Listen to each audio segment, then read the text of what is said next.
I've met you before. Yeah. And I teach over at Hutto. Okay. And Who's Nancy? yeah, but I'm the type of Yeah. my wife's a Yeah, got it. And but I saw you try. You did a long time ago? Yeah, y'all played Barton better. Yes. Yes, no kidding. You I are was a kidding. Loma, man. I was a sophomore. Loma, man. Yeah, yeah, so you were amazing. Yeah. So I knew you were gonna be. So I knew immediately you were gonna be a rock star. Yeah, those like sports. Yeah. How you doing? You're good. Can I do what you do? You sure, man? Hi guys, I am Brent Caldwell. I am the Director of Division of Fine Arts here. And Temple College is a good alternative if you're thinking about going to music school. Tuition here is, we're out of district, $190 a credit hour, if you do the math.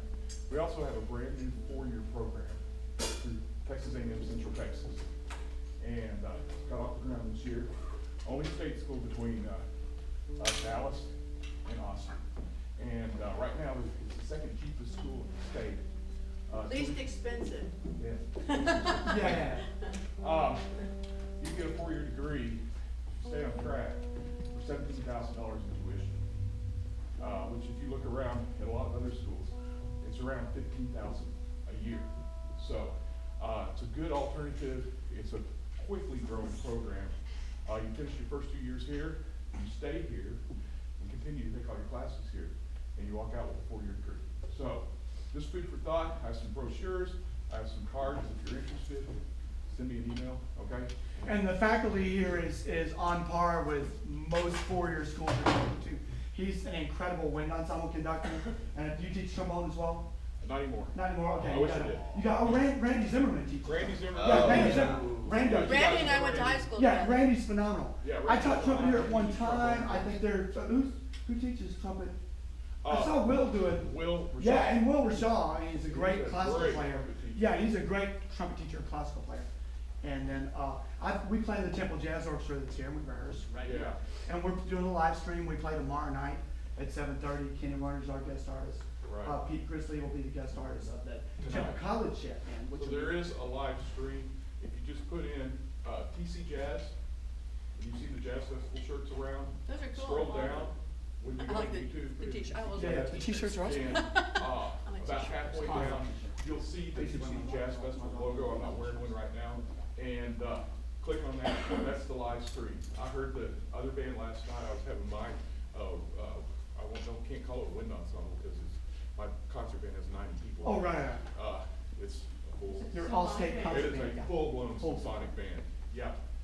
But you can scroll down and live stream both concerts Friday night and Saturday night if you're not hanging around. Of course, it'd be much better if you hung around. So, also, if you're just thinking about going to music school, I'm here. I'm always here to talk to students about how to prepare and what they need to do before they go.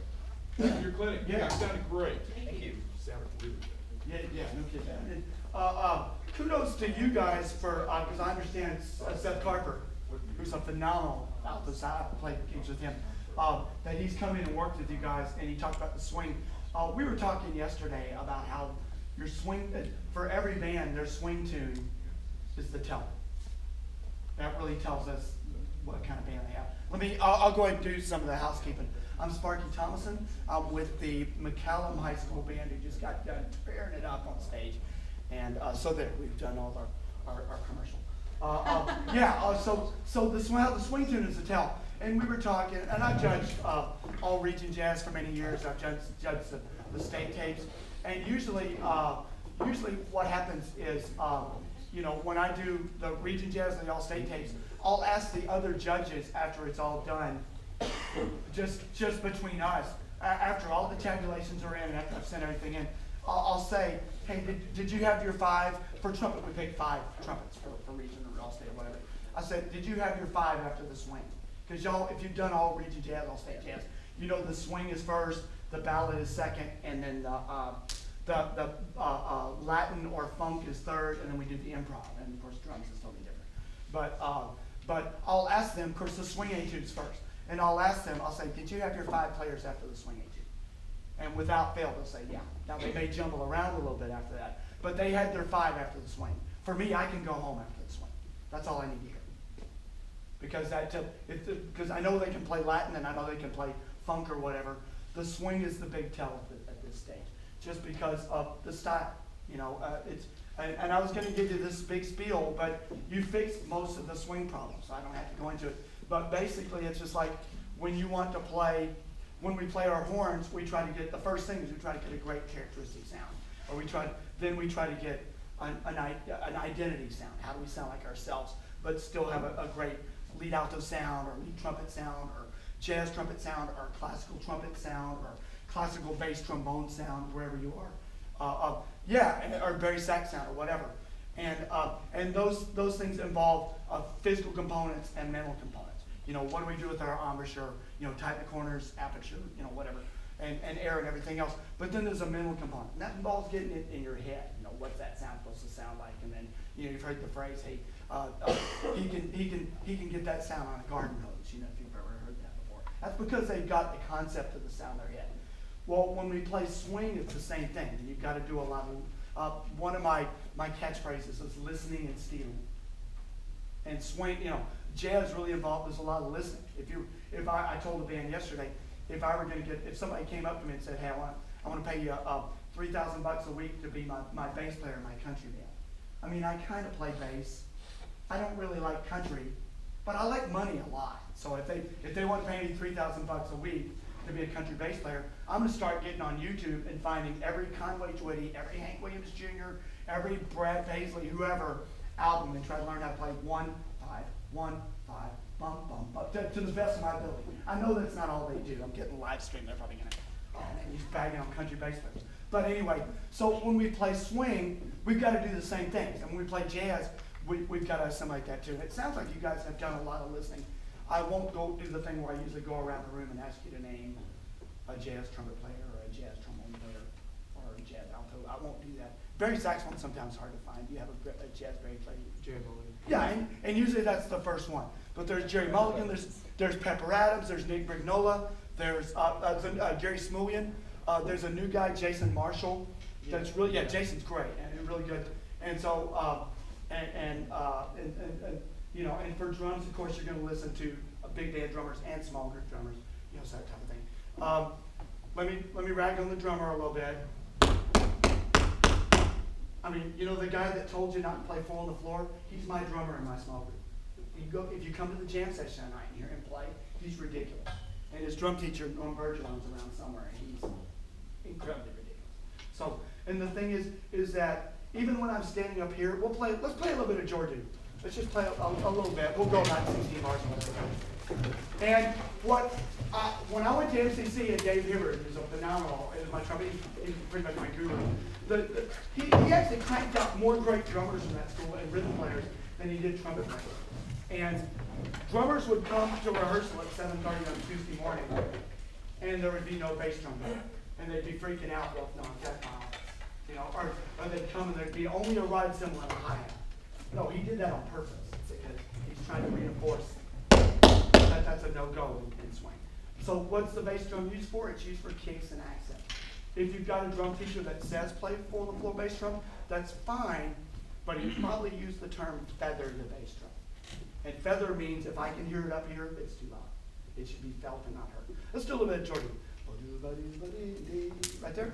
Hold on. 2, 1, 2, ready,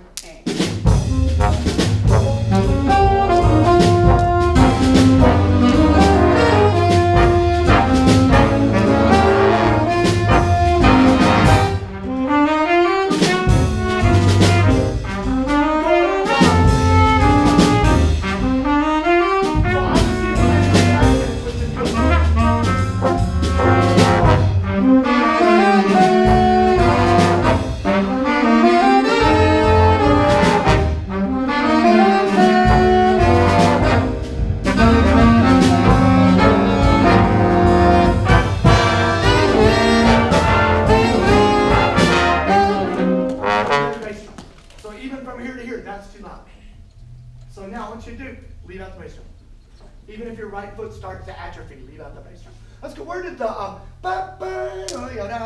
where's the bridge at? 25. 1 with the pickup. So no bass drum. I don't even want kicks for now. You'll put those kicks in later. 1, 2.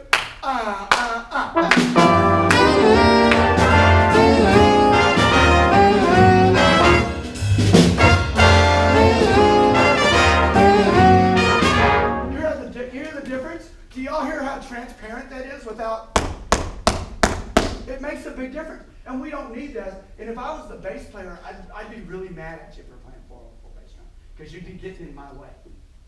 Okay, and he doesn't need it. His time's really solid. Now, so good stuff. Everything else, you do phenomenal. That's all I'm going to say about that. So, and just start listening. You know, and you're going to hear, you listen a lot to Buddy Rich.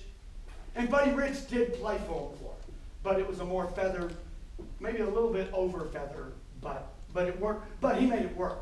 And Ed Shaughnessy, I know we played with him about 7 or 8 years ago, and he was more old school swing. And he played 4/4, but he feathered it and did it in a way that makes it work. It's cool. And if you want to do that, it's fine, but it's got to be felt and not heard. And then used for accents and kicks and things like that.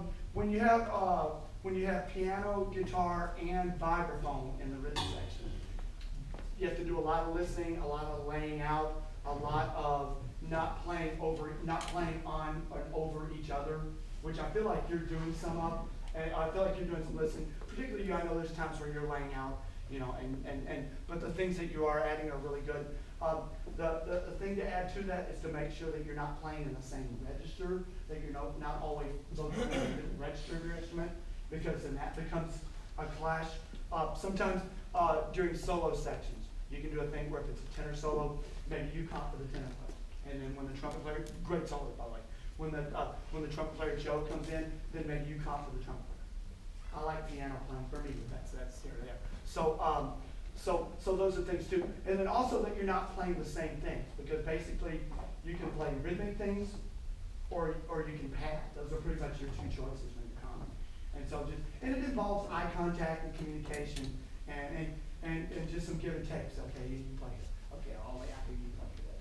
And you'll see, like when you watch TJO tomorrow night on the live stream at 7:30, you'll see Dave Wild and Brian Pardo, our guitar player. You'll see them really working together and not playing on top of each other and that type of things. Where even if they're playing together, they're not playing the same things, and they're not playing the same gestures. So that's how you get. We want that rhythm section to have energy, but really sound transparent. And then as far as the bass player, just make sure, with bass players, really nowadays, it's about getting over the chart. It's about getting your eyes out of the chart and not playing exactly what's written all the time. We have to play exactly what's written. You guys don't. There's certain kicks that you have to play and certain lines, but like when you're playing like a walking bass line, my usual thing, if I'm singing your bass line back to you, then you're boring. You need to find other things to play. And the problem with that is that these charts nowadays, it's a good thing and a bad thing. Where they write every note for the rhythm players, it's a good thing. It's also a bad thing, because then you become dependent. You know, we get 70% of our sensory information from our eyes, by what we can see. And so if you've got something in front of you, we're going to look at it. And you need to get to the point, and not just the bass player, but that's mainly where I see problems, voices with guitar and everything else. You need to get where you're getting your eyes out of the chart. And playing other alternatives besides just playing the root on the downbeat every time. If I'm singing your bass line to you, then you're boring me, particularly during the solo. Okay? So start doing that and getting out of the chart. You're a good player, so this is next level stuff or something. So you're a good player. It's kind of boomy in here, so if you can roll some of the lows, just right here, it's good out there, but if you can roll the lows off a little bit, I noticed that when I clinic yesterday, that just for this room, it was really low ending. And you're hearing it right there too, so good deal. All right, that's really cool, Softly in the Morning Sunrise as a bossa ballad type thing, so really cool. The main thing I would say too, as far as ensemble playing, I'm not going to do the chart, I was just saying it's a good chart, but where you're at now, the dynamic contrast, I feel like you guys do a pretty good job at. Try to be more conscious of doing it all the time, and maybe overdoing it a little bit, because you may think you're doing it up here, things like forte pianos, but they may not. You have to really overdo them here to make them make the back of the hall, and it may sound gross at times up here, but you have to overdo them to make them really hit the back of the hall. And things like shaping phrases, and really overdo shapes of phrases. In the third tune, Steve Spiegel, and go ahead and get that up. We are going to do that. Steve Spiegel, does he still drive around? Yeah, Steve Spiegel. Pedals his stuff. When I lived in Utah, I was band director at a large high school in Utah, and he's from San Diego, and he gets in his car still, and he drives around, and he pedals his, he brings his charts with him. And he'll say, hey man, check this out. It's a Latin chart, it's called Cartagena. And bless you. And it's really cool. Check this out. I've got a CD. Let's go on my website and check it out. And so he still drives around, and he's such a nice guy that you want to buy a couple of charts from him. And I actually bought, I don't think it was Cartagena, I bought 2 other charts from him. And then you'll tell him about, another band up the road where, hey, this guy's needing a couple of charts, so go check him out. And sometimes it's to get him, because you have another class to get him out of the office. But he's a really nice guy, and he writes good charts. At the beginning, what's happening is kind of counterpoint principle, where we have concert F, concert G flat, concert A flat, and what's happening is the new note's the important note, and that means the old note has to get out of the way. He's doing the Phrygian scale that is based, that all the changes are, that the concert F Phrygian scale that all the changes are based on. So what happens is, if your note is important, but then when the new note comes in, your note not important anymore. See, so like the concert F folks that come in, second alto and fourth trumpet, then when the G flat comes in, concert, you have to back off to let the new notes be heard. Let's try that at the beginning. 1, and every time your montuno comes in, that's important. And then what I was going to say too is during the solo section, instead of just conventional jazz comping all the time, you can do that in montuno. When Paolo starts getting really smoking really hot, you can start going into the montuno effect with that. Because it's a Latin tune. You can use that montuno and interject that. We'll do that a little bit here. That's All right. become the word of the week. Montuno, yeah. Montuno is, that's the piano figure. And then the other one is trombone. And I always thought the timbal meant bass line with no downbeats. Except for the first one, there's no downbeats. And so those are 2 Latin terms, and there's many of them. Those are Latin terms. All right, let's go at the beginning. Cartagena. And so the new note's important, and then you have to get out of the way. 1, I have no idea where the tempo is. 136. Don't get, go. 1, 2, 1, 2, and aim. With D flat, there you go.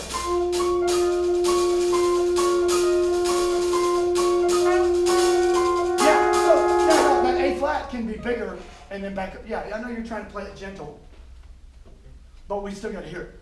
Whoever played the A flat. Okay, sorry. Okay. Oh, yeah.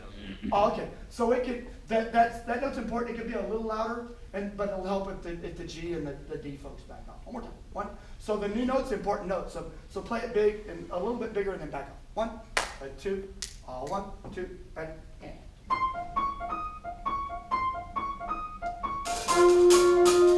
we'll do the other 2.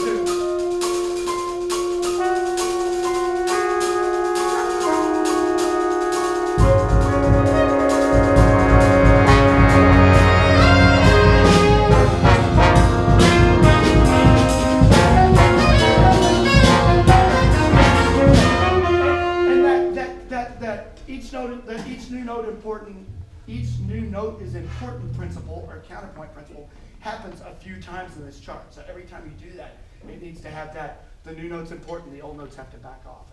And that's not just in this chart. It's in a lot of tunes that you'll play. It's wind ensemble music especially too. The other thing, there are times when little bits of melody happen, where the trombones have the melody for I think later in the tune, where the trombones have the melody for 2 measures. The last time you did it is really good. The first time you did it, it wasn't as good. So when you have that little bit of melody, and then the trumpets have it, bring that little bit of melody out and then back off. And then, again, that's something. These things that we're talking about don't just happen in these tunes. They happen in pretty much every tune you ever play. What else? Shape phrases. Name your jazz trumpet. Yes. Clifford. Yeah, Jordan. Yeah. Clifford Brown. Go. Louis Armstrong. Louis Armstrong Louis Armstrong sounded like. She's my first chair French horn player. Oh, awesome! Yeah. Hey, I can do. Hey, Dennis Brain. I know him. Barry Tuckwell. My daughter was an all-state French horn player, so I started her, and then when she got to where she could play better than me, I moved her to a French horn player. So. Let's see, Louis Armstrong. And in the 20s, when he first did West End Blues and all the Hot 5, Hot 7, he sounded like he had come from another planet where they had already been playing jazz for years. That's how, for 50 years. That's how far ahead he was of everybody else. Now, all these great players caught up really quickly, but he had the concept that everybody wanted and then started going. Yep, go ahead. Arturo Sandoval. Arturo Sandoval. Miles Davis would have been good too. Was that the one you gave him? Go ahead. Yeah. Miles Davis. Okay, I gave you one. Good deal. All right, and the thing is that every instrument and every endeavor, whether it's wind ensemble composing or conducting or being a comedian or jazz trumpet, jazz trombone, jazz lead, bari sax, whatever, all of these things have a tradition, and it has like a family tree. And so, like, I'm not going to do the family tree for every instrument. I don't know if I can. But for the trumpet, I mean, basically it's Louis Armstrong, Roy Eldridge. God, you should be able to do this fast. 8 in the morning. Louis Armstrong, Roy Eldridge, Dizzy Gillespie, Miles Davis, Fats and Clifford Brown Memorial, Freddie Hubbard, Shaw, Whitmer, South. And so that's the trumpet family tree as it stands right now. Now there are other, and so they were the innovators of their time, and then they passed on. The next person innovated after that. Many other great jazz trumpeters: Art Farmer, Chet Baker, Arturo Sandoval. I like Terrence Blanchard. Terrence Blanchard's phenomenal. He's phenomenal, yeah. And so, and Nicholas Payton, and some of the newer folks, some of the newer folks, guys like Jason Palmer up in Boston, I got to play with a couple years ago. A guy who just came to Austin, I think, a couple years ago, Ambrose Akinmusire, and he's originally from South Africa, but he lives in New York, and he's a great composer. Yes. Who's the trumpet player that used to play with Marsalis? Last name Ferris. Who's that? John Faddis. Faddis. Oh, John's amazing. Yeah, he's one of the great lead players of all time. He's also a great jazz player too. Yeah, John's great. Yeah. All right, let's go through trombones now. We'll put y'all on the spot. Trombone Shorty. Trombone Shorty is great, and also a good jazz trumpet player as well. Yeah, I heard him when he was 5 years old playing outside in New Orleans, and he was better than all the high school kids he was playing with on the street band. Yeah, go. I would not say that Glenn Miller was a great jazz trombone player by the instrument's imagination. His music was really good, and his band was legendary. But as far as listening to a great, but there's guys in his band who play very well too. So, yeah. Andre Hayward. Dre's amazing. Yeah, I got judged with Dre here last year. He's amazing. He's come to our school a couple Dre's awesome, and whenever we're here, we pick each other's brains. We talk on He Facebook. was our director for Region this year. Yeah, Dre's great. Yeah, Dre's incredible. Yeah. JJ Johnson. JJ, when you walked by the club in the 40s, he sounded, because he had such command of the upper partials that he sounded like the people would swear that he was playing valve trombone. I mean, that's how far ahead he was of his time, and revolutionized jazz trombone. I was gonna say Trombone Shorty, and then I was gonna say JJ Johnson. They got all of your choices. Okay, so so Slide Hampton is probably my favorite. Curtis Fuller, Bill Watrous, who we've done a couple of CDs with. Bill's great. And let me see, some of the newer guys, of course, Andre, Robin Eubanks, Steve, and the University of North Texas really has a tradition. It's kind of like Texas Longhorn football team. They call it DBU. They should defensive back university. They should start calling North Texas Trombone U, because you go from you got all the way back to D. Barton, who played, wrote for the Kenton Band, but then also guys like Steve Weeks and Joe Jackson, who runs the Airman and O, and Conrad Herwig, and Ron Wilkins, who I was in the Air Force Band with. It's amazing. We're real good friends. He lives in New York now, plays with Wicked, and Brett Zvacek, and Dave Bandman, who's a great Air Force Band rider that we had too. So the tradition of trombone players, Steve Weeks, I mentioned him. What about? And then bass trombone's tough to find, but guys like Dave Taylor, I think you can start there. And then another guy, Phil Teal, plays with Tishy. What about alto saxophone? Ted Nash. Okay, that's not who people still. Ted's great. Most people would say, okay, let's go. Sherman Irby, though. Okay, who? Sherman Irby Furley. Sherman's great. Yeah. Okay, go ahead. Branford. Now Branford's more known as a tenor player. Yeah, but he started out on alto. It sounds great.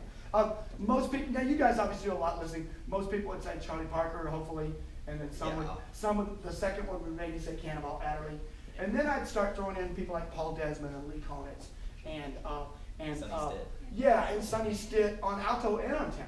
And on Barry. And frequently on Barry, yeah. But then you get so guys nowadays would be like guys like Ted Nash and Wes Anderson and Sherman Irby and Kenny Garrett's my favorite for now, and Antonio Hart. What about tenor? But and we should say pre-bebop alto players like Johnny Hodges and Benny Yes. Carter, which would be a place to listen. All right, what about 10? Hank Mobley. Hank Mobley, really off the beaten path, yeah.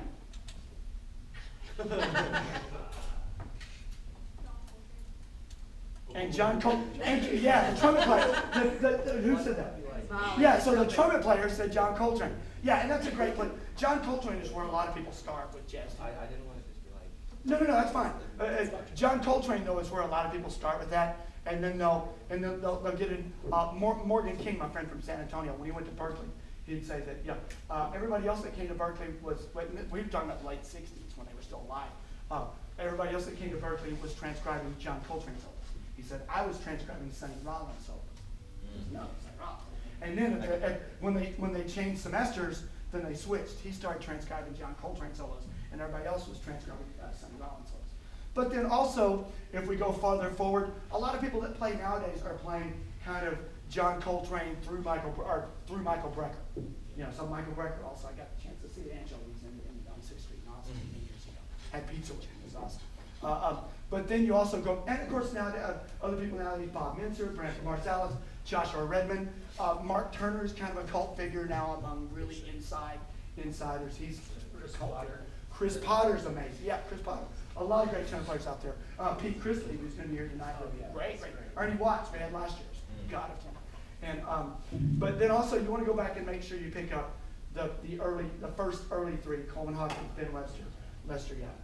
Barry players are hard to find. We talked about them already. Yeah, we pretty much did. But Serge Chaloff is another. And there's other Barry players I think that scrape off inside my brain a little bit. 5 players are tough to find. Lionel Hampton, probably the place to start. Got to play with him many years ago in Idaho. Terry Gibbs, Gary Burton, a couple of newer guys, Joe Locke.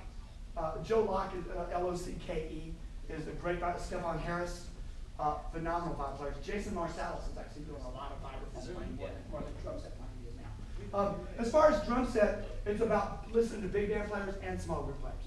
So the big band players would be the guys like Buddy Riggs, Lee Belson. Mel Lewis is probably my favorite. He's like the minimalist. And if you listen to TJO tomorrow night, we're doing a lot of Fat Jones Mel Lewis tunes. And Norm is playing that Mel Lewis, not fill everything that's on the page style that Mel Lewis, only fill the most important things. And then with a small group time style that Mel Lewis played with. But then also small group players like Elvin Jones, Tony Williams, Philly Joe Jones, other Joe Jones back at the Basie Band. But then also guys nowadays like Jeff, I'm going to give you guys nowadays listen to YouTube. Jeff Watts, Brian Blade, Chris Dave, crazy from HFPA. Guitar players? I think Action Ronson's a good jazz guitar player.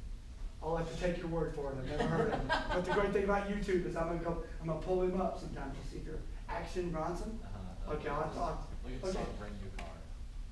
Okay, I'll have to check him out. As far as comping, really, Wes Montgomery, yeah, you can't go wrong with Wes Montgomery. As far as comping, Freddie Green for the quarter notes for the Basie Band comping, but then for like more pianoistic comping, Jim Hall. Because Jim Hall played a lot with Bill Evans, they played a lot together, and he really stole a lot, assimilated a lot of the comping style that piano players, particularly Bill Evans, did, and moved to the guitar. But then also, I mean, I went for somebody Malone. Oh, Russell Malone, Yeah. incredible. Yeah, Kevin Eubanks, guys that are nowadays. Russell Malone, Kevin Eubanks, I've got to play with. Mark Whitfield, Charlie Christian, only played downstrokes. He's from Texas originally. Only played downstrokes. Died when he's 23. I went for 6 months and listened to nothing but Pat Metheny. I mean, 6 months. I fell down the Pat Metheny rabbit holes hard, and just listened to him. And incredible, but I listened to nothing but Pat Metheny for 6 months, and it really colored a lot of my playing, which is good. I went through a period of doing that. And I'm not a guitar player, but I love his writing. Banana. Dave Brubeck, Herbie Hancock. Okay, yeah. Okay, so you do some listening. We've talked about Bill Evans already. If you go back to the stride guys, like, Art Tatum may be the greatest jazz musician that America's ever produced. So Art Tatum, you can follow down that rabbit hole for the rest of your life. As far as getting into the bebop piano players, Bud Powell. Bruce Hornsby, the pop artist, he knew every Bud Powell solo when he went to the Really? University of Miami. He knew every Bud Powell solo ever. Al Haig is another of the Thelonious Monk. But then you got into Herbie Hancock, which most of the piano players that play nowadays are coming through Herbie Hancock, Chick Corea, McCoy Tyner, and Keith Jarrett. Those four. They're all in their 70s. They're all playing incredibly. They all look about 50, and they all have the energy of an 18-year-old. But they're all doing that. So, but those four, you can go through a lot of things with those four. And you'll see how they comp, how they play. Kenny Kirkland is a favorite of mine. The Wynton Marsalis album, Black Coats in the Underground, is a lot of the people that are playing nowadays that are playing in a straight, kind of that edgy straight ahead style. They all mention that album, and then they all mention the Miles Davis 4 and More album with Herbie, Ron, and Tony, Miles Davis, Wayne Shorter, incredible, or George Coleman. So great stuff. So we've talked about the people you should Bass listen players, to. did you do bass? Oh, bass players, I did not. Bass players, name me bass. Esperanza's incredible. And the thing is that for bass, you're going to have to listen to both electric players. Do you play upright? Okay, so upright players as well. So electric players, Esperanza, I'm sure plays electric as well. Jocko is probably most people's god on electric. Victor Wooten, people like that, eventually through Jocko. But, I like Christian McBride. and Chris is great too. The electric players that play swing, play it with an upright concept. So you have to go back to the upright players. And really, Jimmy Blanton with the electric band, but then also Ron Carter, Ray Brown. You could do a lifetime of just Ray Brown and Ron Carter. Because Christian McBride, that's what he did. Ray Brown was his idol. And John Clayton, Ray Brown was his idol. So you get a pattern. And probably my favorite bass player, a guy named Richard Davis, who's still alive at the University of Wisconsin. But he also listened a lot to those folks as well too. So listening and stealing is the big catchphrase of the day. And being able to put that on your horn, not just what they're playing, but how they're playing it, the style they're playing it, and the nuance. Sometimes I felt like your short notes in the phrases were a little bit too long. Do dot. I felt like y'all were trying to manipulate some rumoring there. Short notes at the end of phrases, and it's different than wind ensemble. We never tongue stop anything in wind. We rarely tongue stop anything in wind ensemble, but in jazz bands, end of phrases do dot, both ends of the phrase, tongue stop, both ends of phrases. Also, like 95% of the time in jazz band, we tongue stop releases as well. And I felt like y'all were doing that, but sometimes, the releases would be tongue stopped as well. But man, other than that, I had my whole swing eighth note feel. I had my whole swing eighth note clinic I was going to write out on the board, but you guys, whatever you did, and Seth was up there. He's just like, wow. I had two sessions with them, and they're like sponges. Everything they did, they didn't sound like their swing did not sound like this a couple weeks ago. So whatever you did, you keep doing it, and obviously very high intelligence in this room. You guys are really working hard. Really working hard, and you figured out what you're supposed to be doing, and you did some listening. Keep doing a lot of listening, even if it's not active listening. I mean, I'll turn on, I get in my car and I go to my Spotify, or I go to my YouTube, and I'll just pull up one of my 4,600 tunes on Spotify, and whatever comes up comes up. And it may be Yvonne Lynn's, it may be Terrence Blanchard, it may be Bill Evans, it may be Tower of Power, it may be Frank Fire, it may be Jacob Collier. Anybody heard? Yeah, Jacob Collier. Okay, I don't use the word genius, but I usually reserve that for like Einstein and Lincoln and people like that. Jacob Collier is a genius. If you haven't checked him out, he's 22 years old. He's from London. He has a 4.5 octave vocal range. He plays every instrument here. He can do most of them with loops at the same time. He's an incredible arranger and composer. He's a genius. So check it. And Quincy Jones is his manager. That's how it is. Yeah. Hey, but before we leave, Yep. can you tell them what you told me when we Oh came? yeah. This So is kind of funny. okay, I didn't want to date. That's okay. They know I'm So old. okay. No, you're not. Okay. So I first heard of her when I was at the first ever Longhorn Band. I live in Rockdale, which is about an hour from here. And I went to the first ever Longhorn Band Camp in 1979, in the summer of '79, correct? It may have been 80. 80. Okay, it was the summer. It was the summer between my sophomore. In fact, it was 80. Okay, it was the summer I between. know it was 80. Well, you know. I know. It was the summer between my sophomore and junior year, and so, we had just gotten done with our rehearsal on stage with Bob Reynolds. Right. Oh, God, yeah. And so, He's, yeah, Michigan, like, an ensemble, like, guru, I mean. yeah, and our program, we played, this band, I was just barely hanging on for dear life. We're playing Chester and Wayne Yeah. and Rolling Thunder and just crazy. Yeah. Really? And Shostakovich folk dances and Chester and. Don't do it, John. We're Okay. playing Rolling Thunder for No, good, sweet, yeah. And so, so we get off the stage and all these UT folks come on, and I was hanging around, and it was her master's recital. It was her master's conducting recital. I was at your master's recital. Yeah, and it was great, and it was great. She's up there, and of course, you know, she's an amazing conductor, so everything you're doing, keep going. I've heard of your program because of Ms. Nelson for a long time. And so your program is awesome, so keep doing it, keep listening and stealing, even if it's not always active listening, even if it's just turning on Miles Davis while you're washing the dishes, or while you're flossing the cat, or whatever, just try to see if you're awake. So yeah, great stuff. I'm gonna be around all day, walking around and judging whatever. If you've got any questions about anything about TC or what, I don't teach here, but it's a really good program. It's a great program. Ben Iron runs the jazz program. He's phenomenal. He'd be a great guy to take jazz piano. If you hear him play piano player, he's ridiculous. So, Well, thank you very much. Thank y'all very much, and thank y'all for being this early in the morning. That's not. Thank you. Thank you. It's like, oh my God. Yeah.